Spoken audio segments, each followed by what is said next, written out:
examinons ce que les scientifiques appellent des isomères, c'est-à-dire des molécules composées des mêmes éléments unis dans la même proportion de poids et donc indiscernables du point de vue de la composition et de la grandeur.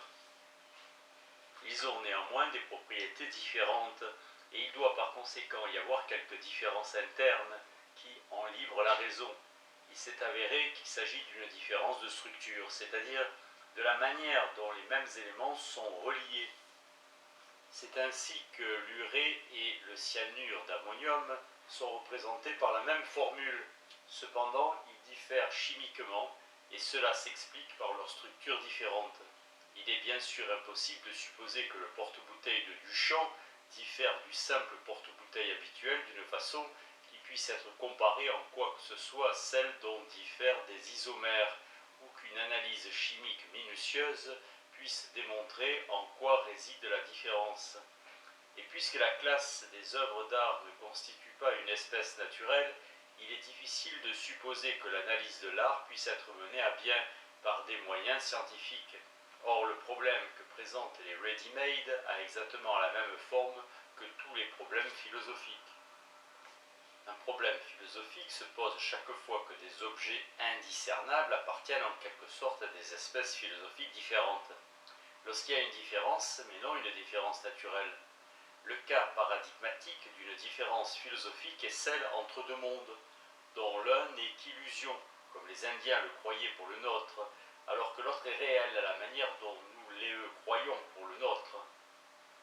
Le problème cartésien de la distinction entre l'expérience de l'état de veille et celle du rêve est une variante particulière de la même question, étant entendu que rien de ce qui est interne à l'expérience ne saurait effectuer la différenciation. Il est aisé de fournir d'autres exemples. On pourrait imaginer un monde régi par le seul déterminisme, mais qui fût indiscernable d'un autre dans lequel tout serait dû au hasard.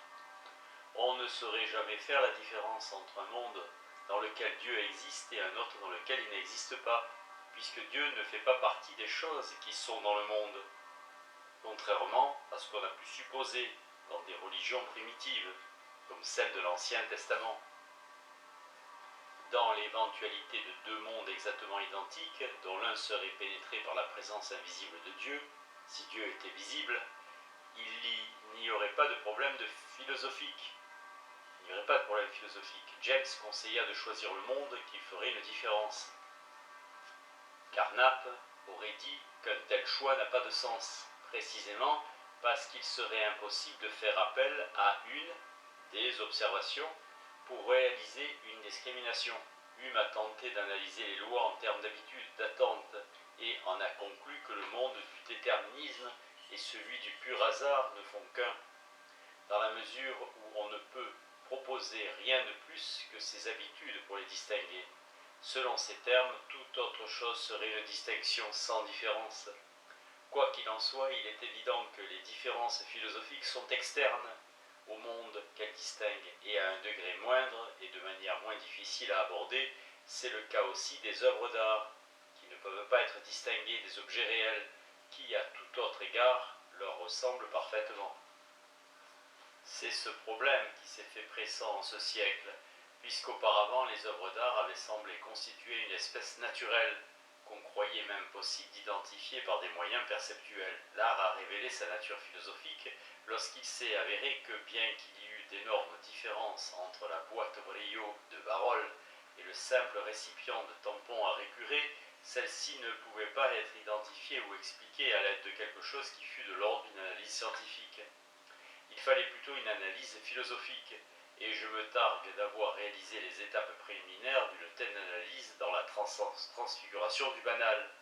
Je ne vais pas retracer ici l'itinéraire de ce livre, je voudrais seulement mettre l'accent sur sa méthode, qui consiste à tenter chaque fois qu'une distinction philosophique semble devoir être faite de fabriquer une paire d'indiscernabilita, indiscernabilia, appartenant à ce qu'on pense être des espèces philosophiques distinctes, à dire ensuite en quoi consiste la différence, et puis à appliquer cette méthode au cas présent. Envisageons donc la possibilité d'une paire de textes dont l'un appartiendrait à la philosophie et l'autre à la littérature, qu'ils seraient aussi indiscernables qu'il le faut pour notre besoin, de sorte qu'on ne saurait pas les distinguer par quelques caractéristiques de surface. C'est précisément en empruntant les caractéristiques de surface du rapport scientifique que Carnap tenta de conférer une respectabilité cognitive à ce qui n'était en fin de compte que des textes philosophiques travestis, comme ils le sont souvent en attaque contre la philosophie. La nausée, un roman écrit par un philosophe à la forme d'un journal, alors que le journal métaphysique de Gabriel Marcel, un dramaturge aussi bien qu'un philosophe, est une œuvre philosophique sous forme de journal. Ainsi, les deux textes font une perte du point de vue de leur forme. Tous deux contiennent des pensées philosophiques, mais contenir des pensées philosophiques ne suffit pas pour que quelque chose soit un texte philosophique, ou alors certains cookies à Maxime sur lesquels il m'est arrivé de tomber feraient l'affaire. Fortune cookies, il s'agit de gâteaux faits d'une pâte fine pliée autour d'un bout de papier sur lequel est inscrite une maxime ou une prédiction et qui sont souvent servis comme dessert dans les restaurants chinois des États-Unis. La nausée n'est pas un texte philosophique, alors que le journal métaphysique en est un. Le journal de l'année de la peste de Defoe est un roman sous forme de journal, mais Defoe n'était pas un philosophe du tout, quel que soit l'intérêt philosophique de Crusoe. D'ailleurs, bien qu'il y soit question de la mort et de mourir, sujet grave s'il en est, il ne s'agit absolument pas d'un livre philosophique. Le journal de Pépise est un journal sans être un roman ni une œuvre philosophique. Ainsi, nous avons toutes les combinaisons sans exception. Un journal qui est philosophique sans être un roman, un journal qui est un roman et pourrait être philosophique, un journal qui est un roman sans être philosophique, et un journal qui n'est ni un roman ni une œuvre philosophique. Il existe des différences considérables entre tous ces journaux. Ils ne sont pas aussi similaires que le sont Boîte Brio et les boîtes de Brio. Mais ils constituent le signe collectif que, quelle que soit la manière dont nous effectuerons notre différenciation, nous ne pourrons pas le faire en nous fondant sur l'examen de la forme et du contenu. Même chez Pépise, il pourrait y avoir une pensée philosophique égarée, et je détesterais de me retrouver avec une différenciation fondée sur le comptage.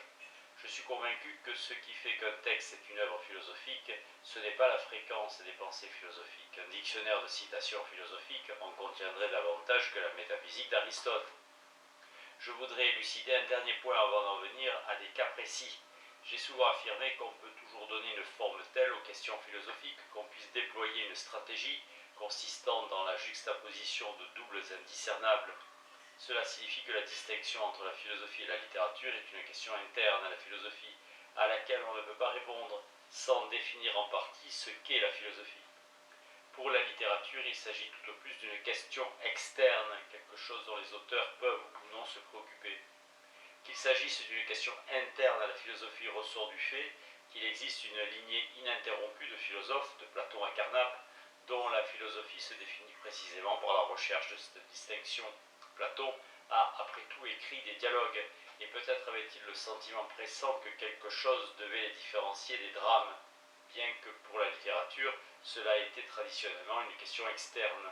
Les écrivains n'ont guère pu se poser le problème de se différencier de la philosophie, parce que souvent ils y aspiraient.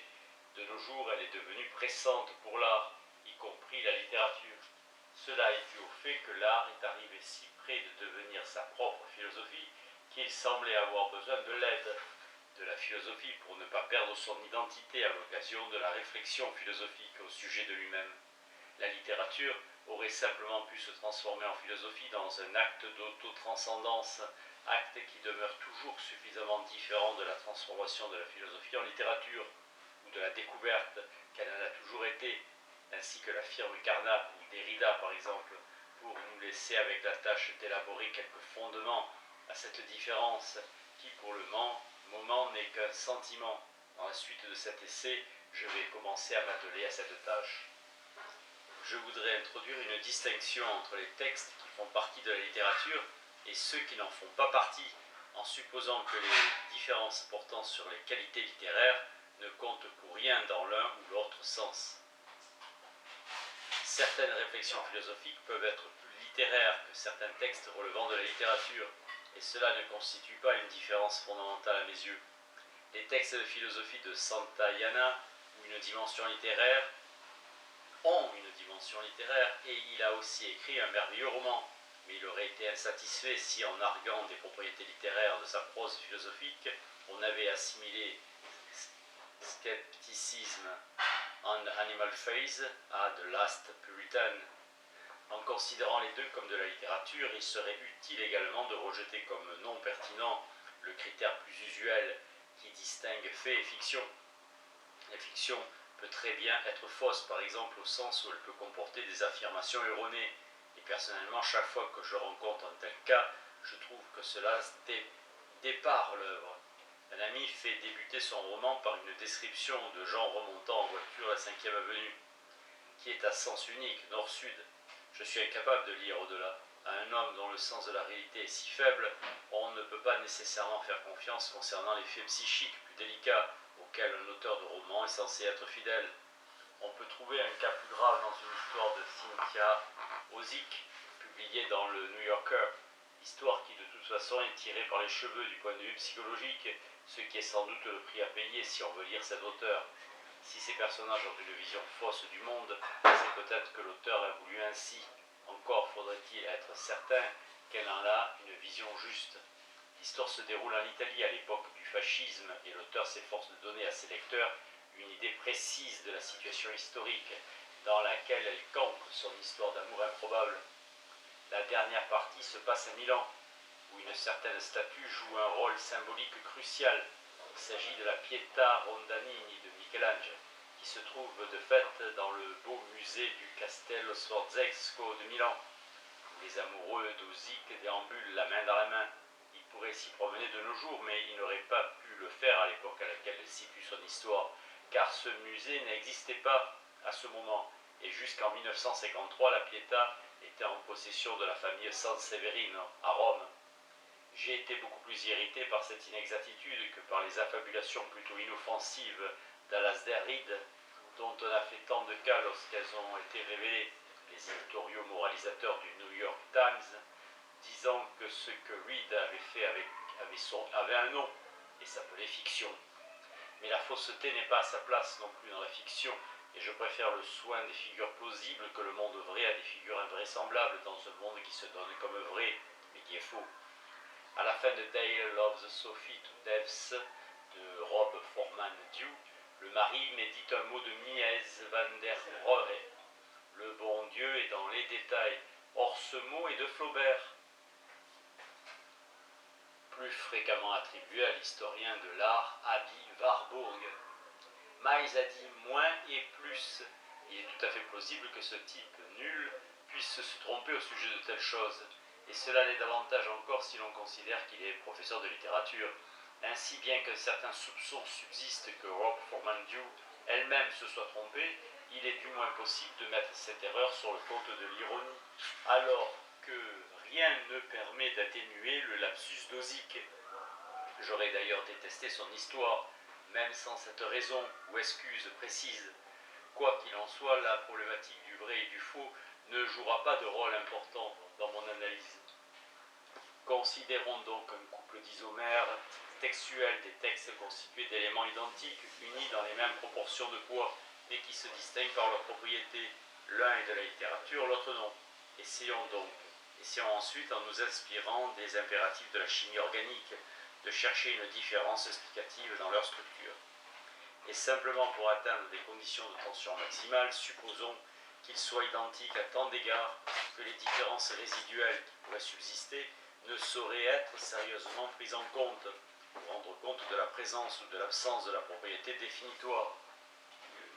Ainsi, nos textes devront être beaucoup plus proches l'un de l'autre que par exemple Hamlet, le lait de l'histoire d'Hamletus dans la Historia Danica de Saxo Grammaticus, quoique rien de plus ne puisse être plus littéraire que cette dernière, rédigée comme elle est en vers latin, le fuiste, alors que Hamlet est après tout déparé par un fantôme qui s'est glissé parmi les dramatis personae, comme Marcellus, Bernardo et Horatio le voient.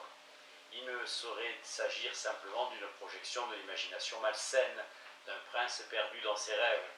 Imaginons donc qu'il y a réellement eu un village dans lequel un tisserand menait une vie solitaire, sa solitude ayant fini par le rendre avare, qu'il s'est fait voler par un petit seigneur local, le vaurien de frère du véritable père d'un enfant trouvé, qui par chance rampe jusqu'à la maison du tisserand. Malgré ses gènes aristocratiques, à l'époque on aurait parlé de sang. Elle épousera un gars du coin appelé Ronnie dans la vie réelle, mais Aaron dans le roman de George Eliot. Nous apprenons tout cela dans un texte d'une certaine qualité littéraire, mais qui n'est en fait rien d'autre qu'une séquence plutôt décousue d'histoire paroissiale, rédigée par un archiviste oublié de Rabelais, incapable de résister à des apartés moralisateurs. L'autre est une œuvre littéraire, en fait une de celles au moyen desquelles le terme littérature est enseigné partout à travers le pays à des lycéens navrés et hostiles. Je ne trouverais pas gênant que Silas Marner se fonde sur la chronique de manière plus étroite encore que Hamlet n'est basé sur l'histoire d'Hamletus. Je ne trouverais même pas gênant que les deux textes soient assez proches l'un de l'autre pour faire naître spontanément le soupçon de plagiat. Le fait d'avoir remplacé Aaron par Ronnie ne suffit ni pour tirer d'affaire George Eliot, pas étonnant qu'elle n'ait pas voulu écrire sous son propre nom, ni pour justifier l'affirmation selon laquelle son texte à elle serait de la littérature, alors que celui de l'homme dont le vrai nom est George Eliot, de L et de T, n'en serait pas. Où est la justice dans tout ça? Et ce qui est plus important, quel est l'argument? Je pense que George Eliot, un L, un T, nous fournit une indication dans une lettre écrite à son ami Frédéric Harrison en 1866, 5 ans après la publication de Silas Marner. C'est un problème extrêmement difficile. Ces difficultés me harcèlent, moi qui ai fourni toujours de nouveau le lourd effort de faire s'incarner sans reste certaines idées, comme si elles s'étaient révélées à moi d'abord en chair et en os, et non mentalement. Je considère l'enseignement de l'esthétique comme le plus élevé de tous les enseignements, parce qu'il traite de la vie dans ce qu'elle a de plus complexe. Mais lorsqu'il cesse d'être purement esthétique, lorsqu'il quitte en quelque sorte l'image pour le diagramme, il devient l'enseignement le plus déplaisant de tous. Pour Eliot, l'enseignement esthétique désigne le fait d'enseigner à travers une œuvre d'art du genre de celle que Silas Marner est censé exemplifier, plutôt que d'enseigner au moyen d'un sermon ou d'un exposé le même point que son texte se propose d'enseigner esthétiquement. Le sermon ou l'exposé serait donc à son texte ce qu'est le diagramme à l'image, pour utiliser son opposition frappante. Bien entendu, de nos jours, nous avons appris à reconnaître qu'il existe des images qui sont indiscernables du diagramme, mais qui néanmoins enseignent d'une manière très différente. D'un point de vue photographique, le portrait de Madame Cézanne de Roy Lichtenstein est tellement similaire au diagramme qu'on trouve dans le livre d'Earl Loran intitulé Cézanne's Composition, que Loran a poursuivi le peintre en justice pour plagiat. Et pourtant, le diagramme se borne à nous montrer une composition, alors que la peinture nous indique la voie vers le cœur de l'artiste. Et l'artiste Arakawa a réalisé des peintures qui utilisent le langage des diagrammes sans être elles-mêmes le moins du monde des diagrammes. Bien entendu, il est possible de faire la même distinction dans le médium verbal. Un des premiers chapitres des Aventures d'O.J. March, bien qu'ayant assez d'un récit pour être publié comme tel dans Partisan Review, revêt en fait la forme d'un sermon, comme un chapitre célèbre de Moby Dick. Je pense que dans tous les cas, la distinction est absolue, et il me semble qu'une des différences entre la littérature et la philosophie, pour ne pas parler de celle entre la littérature et les autres types de textes, tels les chroniques paroissiales, réside dans cette distinction.